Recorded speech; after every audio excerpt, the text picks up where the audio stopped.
Magandang umaga po. Ako po si Architect Angge Santos. I'm in my mid-30s. Enough naman yung kinikita natin sa trabaho. Para nabalitaan ko lang actually sa coworker ko na, uy, try mo mag-avail ng SSS loan. So ako naman, sige, try ko din. On-site ako noon, tumatawag sa akin, delivery service. Nakalimutan ko pang nag-loan ako. Tapos, sabi ko, oo nga, meron pala. Dumating sa akin, cheque, nakapangalan sa akin. Pinasok ko lang sa bangko ko, okay naman.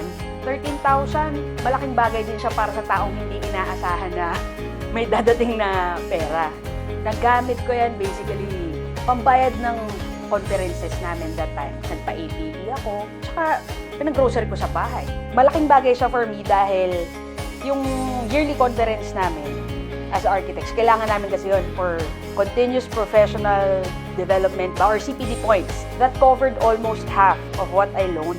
Ang kagandahan lang din nung nag-loan ako, hindi mo mararamdaman na nagbabayad ka ng utang or ng may utang ka kasi nga, maliit yung kinakalta sa sweldo ko, hindi ko nararamdaman. So good as wala akong burden on my part kahit na may existing loan ako.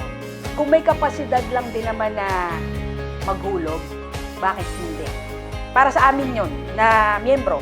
Dahil, yun nga, pag retiro ka na, kung hindi mo pa alam ang gagawin sa buhay mo, meron kang mahuhugot sa oras ng pangangailangan. Diba?